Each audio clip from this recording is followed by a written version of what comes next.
I thought I'd do something a little different, so here's my review of the first My Little Pony special known as Rescue Midnight Castle, or Firefly's Adventure, or simply My Little Pony. Yeah, I'm a fan of the ponies. Well, the 80s cartoon at least.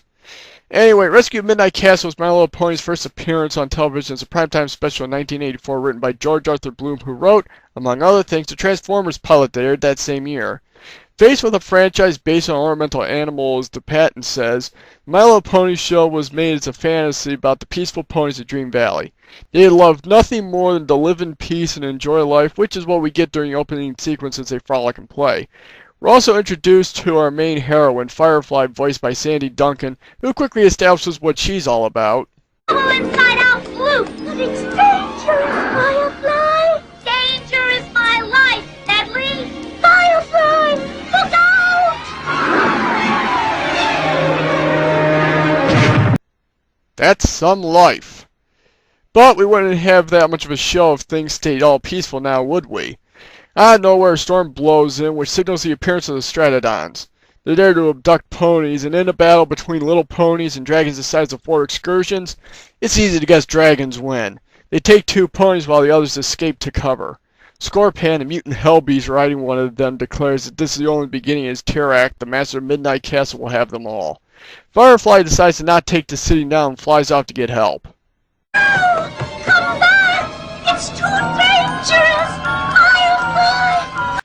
When are you going to learn that only encourages her? At our titular Midnight Castle, captured ponies are locked up and we're introduced to Spike the Dragon, voiced by the highly talented Charlie Adler. I was curious how Spike fit into the franchise, so I looked it up. Spike came with the Dream Castle play set as the Lackey of Majesty. However, despite Majesty being the queen of the ponies and them living in her castle in the special as a movie, she never appears in any way, shape, or form in the cartoon, so Spike instead starts out as one of Tirak's minions. Speaking of Tirak, one of the real strengths of this special was its ability to create atmosphere. Tirak sits in shadows so only his iron-gloved hand can be seen petting a sack that beats like a heart. It really gives you a creepy feel, which is what they were shooting for. They also quickly established that there's no love lost between Tirak and Scorpion. As soon as Scorpion enters, Tirak reminds him to take a subservient posture and then chastises him for only capturing 2 points when he needs 4. Scorpion can barely hide his contempt as he complies. And Spike doesn't help matters either. I said, Master, honest. I mean, honest, you really and truly tried. Silence! Too bad he wasn't around for that terrible song in the movie. Tirak orders another raid and Scorpion begrudgingly agrees. Meanwhile, somewhere in USA, we're introduced to Megan. From what I've seen, My Little Pony fans hold Megan about as high regard as Trek fans hold Wesley Crusher. There's even one person who let her ire bleed over onto Firefly for introducing her to us. Personally, I only have a problem with her when she's using an excuse not to do anything with the ponies, which was most extreme in the boring as hell End of Flutter Valley miniseries, where the ponies spent literally half of the 10-parter trapped in a net until Megan could save them. But at least she actually looks like a horseback rider in this instead of... Eek. She's grooming her pony when she hears Firefly crash into the well. She's naturally shocked when she fishes up a talking pink pony. I would have burst out laughing if she had accidentally dropped Firefly back into the well. Apparently, Firefly's idea of getting help was to find the first thing that could speak and take it back to Dream Valley. I can't help but smirk that her recruitment method mirrors that of Centauri from The Last Starfighter. Hop on. You do know how to ride, I hope. Of course I know how to ride. Wait! Hey, where are we going? To help my friends. They need you. Me? What can I do? You're strong. No, I'm not. You can fight. No, I can't. And you can fly. I said I could ride, not fly. Oh, my friends are just gonna love you. No, they won't. Pony feathers. She then goes into the first song of the special, and I gotta give a big thumbs up for the songs and music in these specials. They got people who could actually sing. The melodies were pretty catchy. General background music was also well composed and fitted to the story, which is a big plus to me. After talking up Megan a bit, Firefly takes her Dream Valley and introduces her to the others. It turns out that they have perfect timing as the Stratodons are back.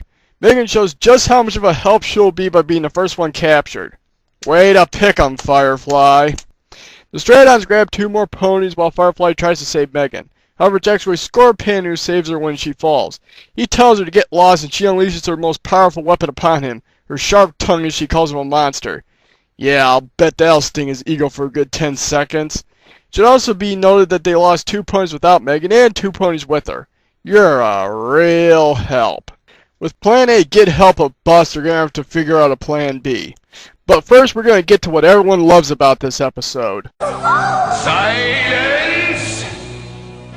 That's better. Guards, remove the small one. You won't hurt Ember. She is too small to pull my chariot of midnight, as you should have known, Scorpan. But you 3 will do, for now. Behold the power of darkness!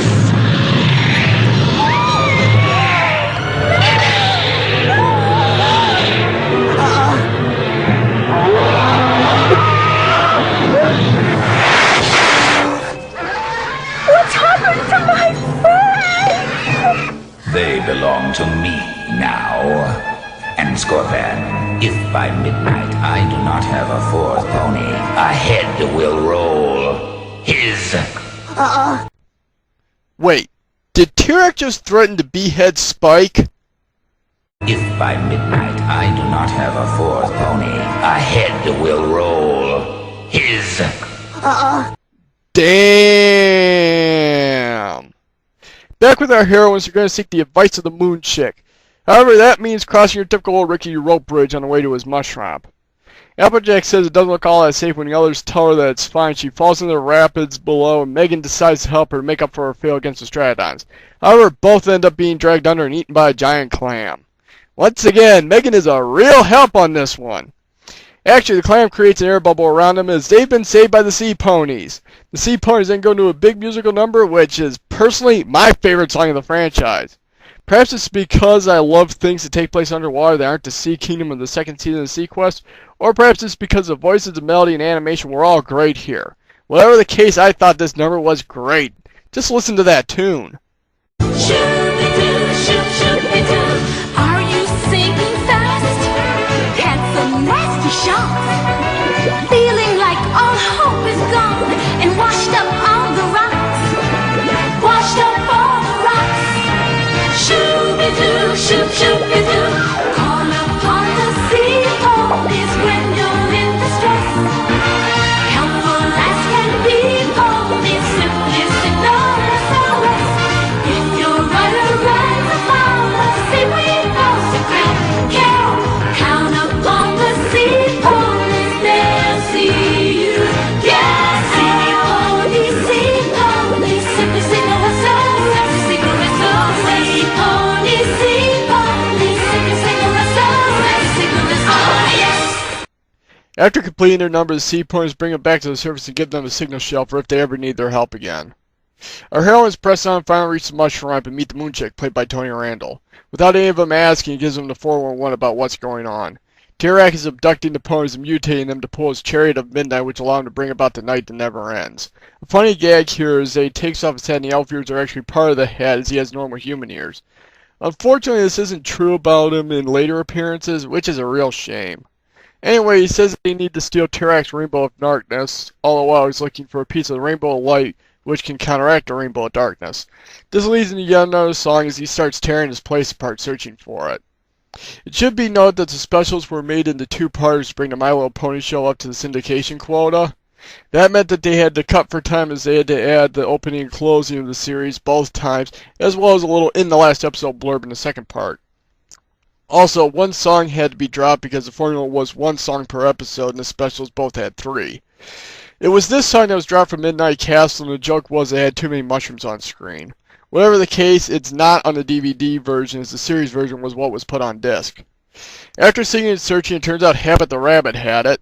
The Moon Chick gives it to him and sends them on their way. However, he's got another problem on his hands. You've only got, oh. Goodbye, Mr. Moochick, and thanks again. Hey, you haven't seen my watch, have you? I know it was here yesterday. Armed with the rainbow light, our heroines make their way to Midnight Castle. However, they have the little problem of the raging sea around it. This looks like a job for the sea ponies, so Megan throws a signal shell into the water. The ponies can't even wait the 10 seconds it takes the sea ponies to appear before they start complaining. I mean, come on, show a little patience at least. The sea ponies appear and take them to a secret entrance. However, they've been spotted along the way. The guard goes and informs T-Rex, who's remaining Scorpion, Spike's head will roll if his chariot does not. Realizing what's going to happen now, Scorpion runs off and breaks Spike and Ember out of the dungeons. He's finally had enough. Meanwhile, Meg and the others have entered the castle. Applejack's quickly captured, but the others don't realize this until they reach the throne room.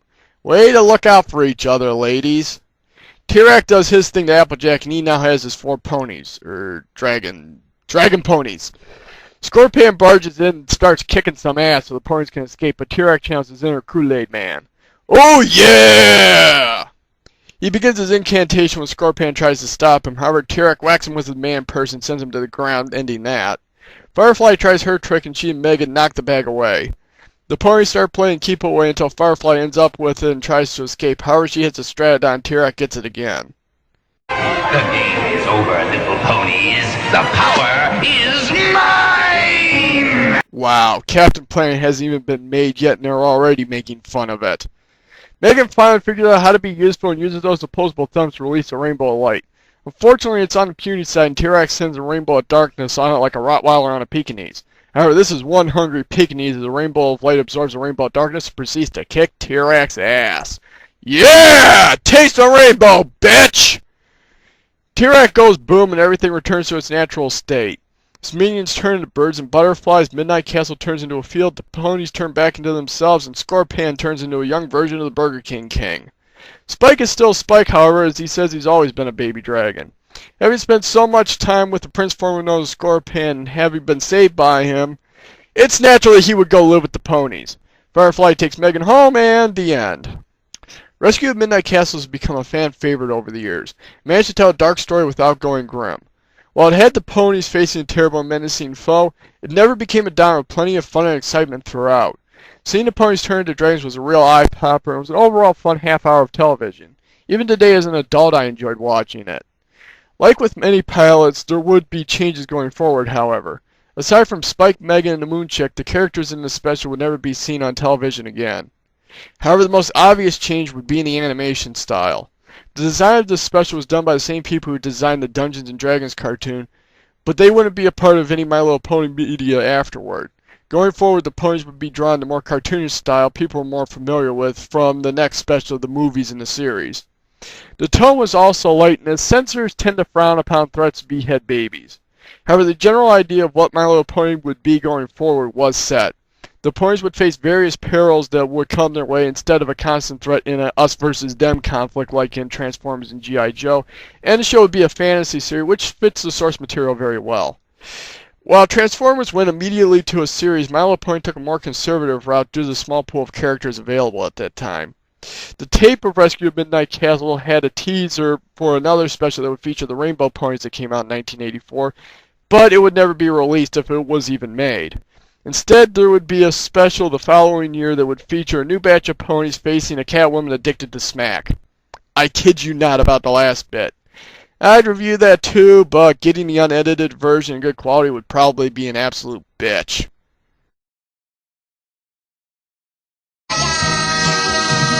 Silence!